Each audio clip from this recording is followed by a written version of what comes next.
America is home to 33 million small businesses, the beating heart of communities across the country. And proof that the American dream is still alive. This is a show about those dreamers and doers and the communities they serve.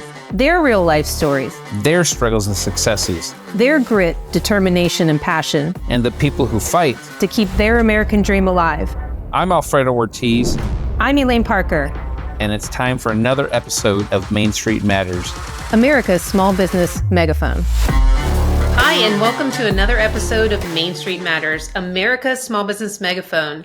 I'm Elaine Parker, the president of the Job Creators Network Foundation. And I'm Jordan Bruno, vice president of Job Creators Network. Please subscribe to the show at salempodcastnetwork.com or wherever you get your podcast from. I just want to give you all another reminder to mark your calendars for our 100th episode on June 12th, where we will have Home Depot co-founder and Job Creators Network founder Bernie Marcus with us to share everything in his mind that day and what he's thinking about for the future, what he thinks about the election, politics, jobs, the economy. Bernie never holds back. So again, mark your calendars for June 12th, and it will be our 100th episode. Today, we are joined by Nicole Neily. Nicole is the president and founder of Parents Defending Education, a nonpartisan, nonprofit national organization giving parents the resources and support they need to advocate for their children's education. Nicole, welcome to Main Street Matters. Thank you for having me. Absolutely. Well, tell us a little bit about you. I'm sure there's a great story behind founding Parents Defending Education, but let's start with you and then move into how you started the organization. Sure. So I have worked in and around the think tank advocacy world for most of my career. I started out in DC at the Cato Institute, was at the Independent Women's Forum, and for the past several years before launching PDA, I actually was running a campus free speech group called Speech First. And so I was suing public universities that were stomping on students' First Amendment rights. And at the beginning of the pandemic, I had to put lawsuits on hold because it felt a little bit petty to sue universities when students went home for spring break and then couldn't go back and get their stuff. And it was interesting because you think back to that spring in 2020 and no one really knew what was going on. And then, that spring, George Floyd's murder happened. And a lot of districts started putting out all district emails saying, we're so systemically racist. We commit to being an anti-racist institution. And I think a lot of people kind of sat back and thought to themselves, wait, did you just call me a name? I mean, when I was growing up, we didn't get messages from our schools about the Challenger explosion or the Iraq War or any of that stuff. And so for districts to start to inject themselves into politics was really something different. And again, then with all the school closures, I'm from Chicago. A lot of my friends reached out to me and they said, I want my schools to reopen. What do I do? How do I convince my principal? And I remember sitting and thinking, oh, that's cute. You think that they care. They don't care. But just the fact that people didn't really know how to engage in the system at a local level was something that was interesting to me. But for me, the thing that really flipped the switch was the Wall Street Journal did an interview with the superintendent near where I grew up outside of Chicago in Evanston, Illinois. And he said when he opened schools for in-person education, he was going to allow Black and brown children to go before white kids. And I remember screaming at my computer saying, you can't do that. That's unconstitutional. And so I went to my lawyers and I said, I want to start a new group for K-12. I want to sue these guys. And in retrospect, it was a little bit naive because I really thought that, maybe these officials don't realize they're violating the Constitution or civil rights. We'll just send them some letters. They'll say mea culpa. They'll course correct and everything will be great. And 3 years later, I was very wrong. They fully knew what they were doing. They're really all in on all this stuff. And they don't care about our children, academic achievement or anything. They care about their money and their power. And so what we want to do is we want to try and help parents both know what their rights are, but then also teach them how to constructively engage in the system so they can be better advocates on behalf of their children. So the lawsuits are just one of your tools. It sounds like you're doing engagement and maybe some kind of training with parents. Yeah, we have a lot of guides, know your rights guides. I kind of think of what we do almost as translating lawyer into English. What does Title VI mean? What does the First Amendment mean? So that people then know where the red lines are. So if or when your school crosses the line, this is something that's wrong. Something has to be done about this. We have a very active tip line since our launch in March 2021. We've been getting 50 to 200 tips a week from across the country. Almost everybody checks a box that they want to be anonymous because they fear retaliation both against themselves and their children. And so we'll be the ones who investigate, we'll go on TV and we'll expose it because sunshine is the best disinfectant. And then again, to give parents those tactics on how to get involved. It could be something as little as passing on a tip to us, all the way through to how to start your own parent organization, how to file a civil rights complaint. So there are many options at people's disposal. Everybody has a different level of risk tolerance, but everybody has a role to play in getting our education system back on track. Nikki, give our listeners and viewers an overview of what exactly is happening in the schools right now across the country. Sure. I think for a lot of people, COVID was a really big wake-up call because I think for many people, they were just used to dropping their kids off at the schoolhouse gates and assuming that their children would learn. And I think as we saw that spring when schools were in people's living rooms, parents were surprised about what their children were or frankly were not learning. The quality of an education today is not the same as the quality of an education 20 years ago. And I think far too many of us kind of assumed that it was just perfectly the same. And so that's kind of one aspect of it. And in the wake of the pandemic, even after schools have reopened, we've seen and we've heard from teachers unions that, well, we have this mental health crisis. We need to really get kids' heads screwed on straight before they can even start to learn. And so we find that districts and schools are spending hours and hours a day doing social emotional learning and talking about big feelings and identity politics rather than actually remediating the learning loss that they faced over the past couple of years. But then also injecting a lot of really questionable things and starting to maybe, drive a wedge between parents and schools. It is not a partisan issue for families to be involved in a kid's education. I maybe have gotten in trouble once or twice when I was growing up. And I think back to when, the principal would call my mom and they'd say, all right, how do we get Nikki back on track? And now we find that as a very adversarial relationship. We've been tracking districts that are cutting parents out of very basic information about their kids, including things like gender identity. And you think, if you are worried about a child's mental health, what could be worse for a child, minor, than to tell a student, a boy, a girl, mommy and daddy might not love you if. I mean, that's something that's so horrifying. And then again, just not even the fact that our children are, they're not reading at grade level. They're behind on math. They're behind on all of these things. And their solution for a lot of this is, let's get rid of the advanced classes because we don't want underperforming students to feel bad about themselves. How does that help us as a country? How does that help, really hardworking kids? What kind of message does it send to them? It doesn't set them up for success later in life. Interesting. So it sounds like there's kind of two big problems from that answer that I see is like one, you have this kind of cultural leftism dominating, coming into the schools and indoctrinating kids. And then on the other hand, you have just the fact that basic reading and writing and arithmetic and science just aren't being taught proficiently to the kids. And I'm sure they're related. Can you talk a little bit about maybe what your organization or what you see as maybe a bigger threat, or is it just all part of one big problem?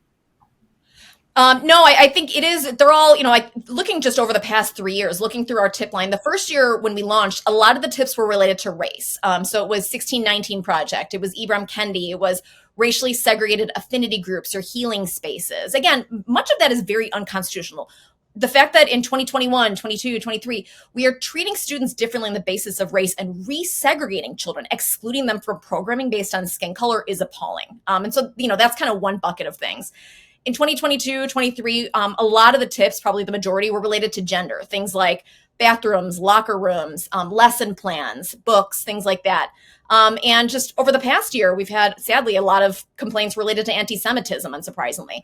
That has come in through the form of curriculum like ethnic studies, again, setting up that oppressed matrix. But I think kind of the through line on all of this is the current order, the current constitution, the rule of law, all of that is considered a bad thing. It's considered, it's oppressive, it's patriarchal, and so things like that were like, we really do see through programs like Black Lives Matter at school, a real intent to try and tear down the American system and American values and to denigrate that, which is something that's really concerning. And so when we see constitutional violations in particular, we're more than happy to sue. We filed dozens of civil rights complaints with the Federal Office of Civil Rights and the EEOC, because I want bad actors to know you cannot get away with this anymore. So many of them are used to operating behind closed doors. And if they do those things, there will be consequences. After the pandemic and while our kids were out of school, I'm in Florida, so my kids weren't out of school that long. thanks to Governor DeSantis. But one of the things that we read a lot about was the critical race theory. And what we learned over time was that they don't all call it critical race theory, but those concepts are being taught in the schools across the country. How really on the ground? I mean, I looked at your map. You're across the country in some of your efforts and some of the tips that you get. How prevalent is this, whether it's shrouded in some other name or not? How prevalent is this that's happening in our schools? It's frighteningly prevalent. And yeah, you allude to a great point. There are so many districts. And I think back to 2021 when Governor Youngkin was running for election and parents were being told, they were being gaslit by the mainstream media. This is critical race theory is not being taught in colleges. This is a college level theory. And schools would say, we're doing culturally responsive teaching. We're doing belonging. We're doing inclusivity. And I mean, I think, you could call it magical unicorn theory. At the end of the day, what you are doing is you're teaching students to identify themselves and others on the basis of immutable characteristics and to treat other people accordingly. I think it's something that's appalling. It's something that should not be happening with our tax laws, and something that when you look at polling, really the majority of Americans across racial lines, across political lines, deeply oppose. That's not what we want our kids to do when they get to school. You have our children for 8 hours a day. So how dare you do those things? And even I think back to the Students for Fair Admissions case at the Supreme Court. In the wake of that, so many of these programs, all right, fine, we're not going to do DEI anymore. Now we're going to do the latest acronym I saw was JEDI, Justice, Equity, Diversity, and Inclusion. I mean, again, I don't care what you call it. Stop doing these things to start with. Wow. Other hot button issue is the transgender. I mentioned I'm in Florida. Governor DeSantis passed a law that really caused an uproar. It was nicknamed the Don't Say Gay law. I'm not sure if you followed that or if you can expand on sort of how they took that in that direction, but I read it and it was very clear what he was trying to do. It was not offensive. It wasn't discriminatory against anybody. It was simply protecting young children from subjects they shouldn't be talking about. And then we had, companies like Disney getting involved and, it turned into kind of a big, hornet's nest down here.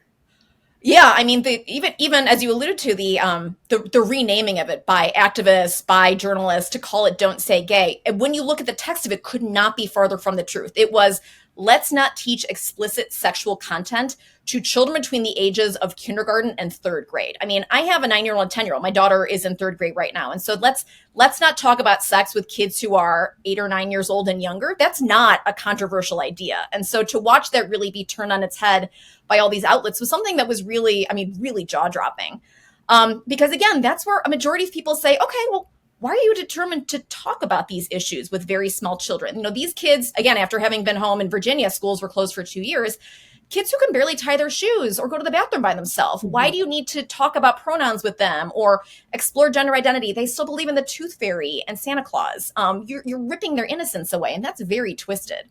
And so that's watching that kind of spiral out of control, and now seeing schools that maintain what we call parental exclusion policies. We've been keeping a tracker since last year, and we've identified at this point about 1,200 districts from coast to coast that have explicit policies in the books that say you as a parent do not have a right to know your child's gender identity.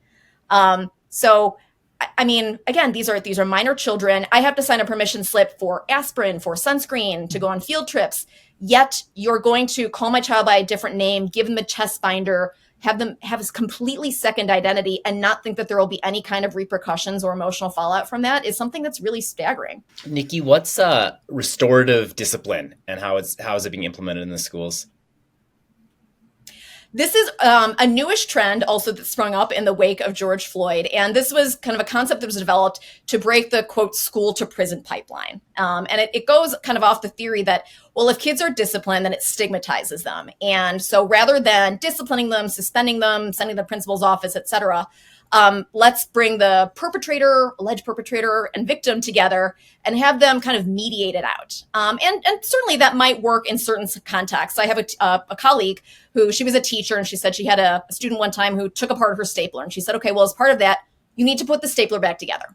Okay, you'll learn something. It's kind of a pain in the butt. You probably won't do it again. That's one thing. But then you look at some of the violence that's been taking place in schools recently. The teachers being beat up, the students being assaulted.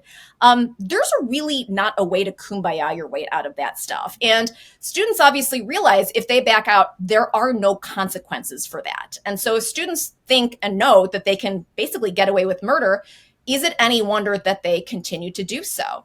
I think the other kind of bad part about that is, okay, you go to the principal's office, you're told, finger wag, don't do it again. Then when they go back into their classroom, they continue to disrupt. So it's not only that they are interrupting their own education experience, but they're interfering with all the other kids in the classroom learning. And so there really are much larger consequences. And I see some of the things that we're seeing on campus right now, with the encampments and things, watching some of the interviews with the students who have been disciplined, who have been expelled or not allowed to graduate, they're surprised that they're actually being held accountable for the actions at this point. And so I think it's important for people to remember that the behaviors that we teach children and the policies we have in K-12 schools absolutely have long-lasting repercussions society-wide. And so I think it's really important to say, you know what, you act out, things will happen, and you have to be prepared to bear the consequences of your decisions. And what do you see as the broad implications? I mean, obviously, we've all seen the kids' test scores. I mean, I think they're around 20% proficient, a huge fall after the COVID lockdowns and school closures. But, can you just describe more broadly what you see as the implications of the schools trending in this direction? Sure. I mean, I think the first and foremost is that our children are just they're not learning what they're supposed to be learning. And so we see kids when they get to college. I used to, again, run this higher education organization. I'm on several university boards. When kids get to college, they're just not prepared for a rigorous academic experience. And so a kid who should go through college in 4 years is now there for 5 years, 6 years. And you think about, how expensive that is. My colleagues are sending their kids to college $70,000, $80,000, $90,000 a year. That's a real burden for, to have hanging over a child's head for the rest of their adult life. So that's scary in and of itself. But we're also matriculating students who don't have the knowledge or skill sets they need to thrive in society. The state of Washington introduced something recently called graduation equity, where they said, all right, we'll just, all BIPOC people, they'll just get a degree, period, from high school, even if they don't have subject mastery. And not only does that cheapen the quality of the degree for everyone else who has actually earned it, but it's such a kind of a condescending pat on the head of, because of your skin color, we don't think that you can succeed, that you can do well, so here's a diploma anyway. What could be more condescending and patronizing? I mean, what kind of message does that send to children? And so something like that really scares me. But as we continue to do things like eliminate AP classes and advanced math classes in the name of equity so that everyone is graduating with the same skill set, with the same ability, how does America compete in a global economy in 10 or 20 or 30 years? I don't care if my aerospace engineers are green or purple. I want them to be really good at their jobs, right? And so we're seeing, I think, the real world implications of this play out, which is something that's really frightening because we believe in a meritocracy. We used to believe in a meritocracy, and that's something that we're really trying to encourage this year going forward. That's the flip side of DEI, is merit and hard work. I saw Riley Gaines speak a few months ago. Just such a eloquent young woman who has really led this fight against men and women's sports, basically, and crowding out women. And I know that your organization recently filed a lawsuit, a pretty high-profile lawsuit with some state AGs on the administration's rewrite of Title IX. Tell us about Title IX and the lawsuit and what you're alleging in it. Sure. Title IX is a statute that was written in 1972 as part of the Education Amendments, kind of a follow-on to the Civil Rights Act work. And it's 37 words. It was written to prevent discrimination on the basis of sex in education settings. Very straightforward.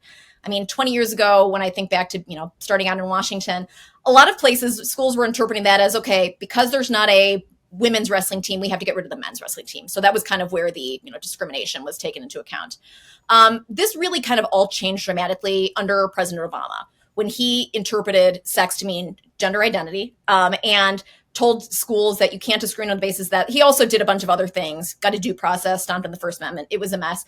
But he did that through guidance documents, which, as you guys know, is non-binding. Although the Obama administration sent out a bunch of Dear Colleagues letters, which basically said, here's how we see it, and here's how we will adjudicate it should you come before us. And so, unsurprisingly, a lot of schools kind of jumped through the hoops and changed their policies accordingly. And during that period, during President Obama's presidency, there were about 600 court cases that overturned students' adjudications of sexual harassment or rape, et cetera, because there was no due process. I mean, we called them kangaroo courts, and that's for a reason, right? It was that single executioner or the single investigator model, judge, jury, executioner of one Title IX person being able to make all the decisions.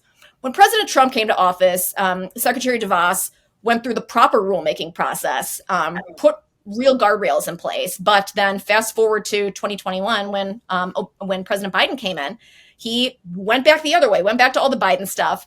And so those rules there were 2 rounds of notice and comment, one kind of on the omnibus part of it, one on the athletic specific part of it.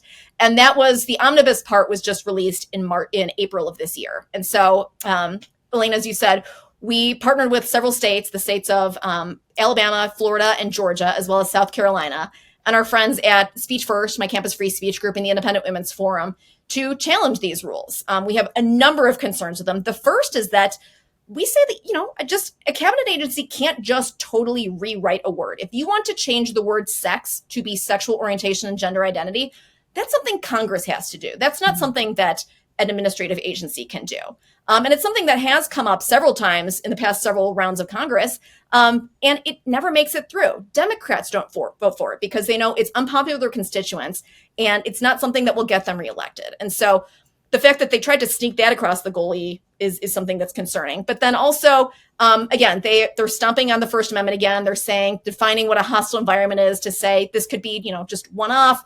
Misgendering students can be considered hostile. Not allowing students to use the bathroom or locker room of their preferred sex is something that also could be construed as harm. And so we're going to see athletics, private spaces be gutted. A lot of the due process protections that Betsy put in place are going to be rolled back as well. And so up and down, this rule, the way that Biden people have interpreted it, is a disaster. And so we were honored to bring this case.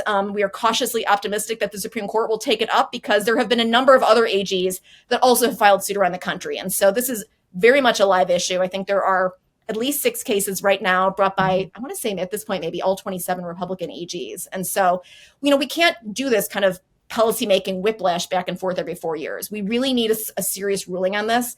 And we need the government to actually, the courts to say, this is what it means. And these are the rights that people have. Well, I actually asked a question when Riley Gaines was speaking, because I said, I don't see the opposite happening. You see, and I'm a former swimmer, so that's why I've been very interested in following her case. When I was younger, I competitively swam, and I can't even imagine having swum competitively against boys. I did very well. I was a top swimmer, but had I been competing against boys, I would have lost. Or not done as well, at least. And so I asked her, I said, you don't see the opposite happening where you have women who are transitioning to be men and then competing against men. And she said, no, they're actually trying to compete still in the women's category. So everyone's trying to compete in the women's category because it's easier to win. And I just wonder, what do you see as sort of the next step in this transgender movement? There's always a next step. There's always a long range plan. So what do you see as next? Yeah, I mean, it's even you think back to the Masterpiece Cake Shop case a couple years ago, right? When it was bake the cake bigot. Now it's say the pronouns bigot, except the bigot is like an 8-year-old who doesn't really understand what's going on. We filed a number of cases on these speech and gender policies that have been put into schools. Sometimes districts say that they have to because of Title IX, which nothing could be further from the truth. Because these policies were in place even before the Biden rules came out. But it's trying to coerce and kind of own that space in children's mouths, in their heads. And that's something that's really frightening because particularly in the K-12 setting, it's exploiting a power dynamic between an adult and a child, right? These little kids, they just want to please their teachers. They want to get a good grade. Even in high school, right? These kids know that they need a letter of recommendation to get into college. And so they kind of go along to get along. And when you start to imply through the parental exclusion policies and things like that with these policies that, well, we're your safe space. We're the ones to come to because your parents might not be supportive. I mean, if schools truly believe that a family is so unsupportive that a student might be in physical danger, that, I might beat my child to death because I wouldn't be supportive of it, then all these states, the federal government really neglects to address the fact that schools are mandatory reporters. If a teacher thinks that my child is in harm's way, it is incumbent on them. They are under state law obligated to report that to Child Protective Services. But even through a CPS procedure, there's due process in place. I'm allowed to view the evidence against me, present my counterfactuals, kind of, have that conversation back and forth. It's not the math teacher saying, well, Nikki's a Catholic and so she's an unfit mother. That's not how this system works. And so it really is, I think, kind of gutting that whole system of, and that parental relationship overall. And even after my kid graduates from high school, is the superintendent going to be there to pick her off the bathroom floor when she's 22 and breaks up with her boyfriend? Absolutely not. Once that relationship is destroyed, it's very, very hard to restore. And that's something that's really frightening, that's being done to our children with our tax dollars behind our back. It makes them dependent on the government. It makes them, less reliant on the smallest, the smallest form of governance is the family unit. And when that's gone, then our children are sort of adrift at sea, available to be manipulated by other forces. Yeah. Real quick, I have one more follow-up on that one. The Biden administration issued a rule recently that we actually commented on because we don't usually get into the cultural issues here, but this actually stepped into our area. The pronouns are sort of the next workplace harassment area, and so they issued rulings on that as well, or some rules. Have you spoken out on that or done anything in that area? Yeah, the pronoun usage across the board is astonishing because it really does seem like there's a kind of a small cohort of administrators across the federal government that are determined to push this through. Even with regards to kind of the Title IX and gender stuff, we saw USDA a couple years ago said, if schools don't have these pronoun policies, that they don't have the gender policies in place, you can lose the funding for the school lunch program. You are literally going to take food out of the mouths of poor children because you have prioritized this gender issue over that. We have also seen several schools be sued over the fact that private schools, Catholic schools, because you are a 501c3, that in and of itself is a government benefit. And then you also have to uphold Title IX or else. And so watching them kind of try and blackmail and grow this fiefdom and push this through come hell or high water is something that's really scary because it shows that they will not stop at anything to push their agenda through. My last question, Nikki, is just what can ordinary parents do at the grassroots level to fight back against some of this? It might sound weird. I'm going to quote a federal government agency. When you go to the airport, see something, say something. That's it. I think, we have this map, we have this tip line. And as I said, almost everybody who sends us something says they want to be anonymous, but send us a screenshot, send us a hyperlink, send us a PDF. We will investigate. We will be the bad guys. We will get the hate mail. But I think the more people know what's going on in their backyard, it gives people in the community a reason to get off the sidelines. And that doesn't mean you have to go scream at your school board or anything. You can have a conversation with a teacher. You can ask questions. But I think what we have seen, one of the things that's been so encouraging to me over the past couple of years is just watching ordinary people who were kind of apolitical until all of this started coming out, really stepping into the arena and saying, if not me, then who? If not now, then when? I mean, some of our best activists are grandparents. They say, you know what? I got nothing to lose. Like, you can't ruin my life. Come at me. Some of the people who have been the most outspoken about merit are first generation Americans who have said, you know what? I moved to this country. I knew what I was getting into. I know that there had been some things in America's history, but I want my child to have a better life. Teach them calculus so they can apply to MIT and, go have a wonderful, future and family.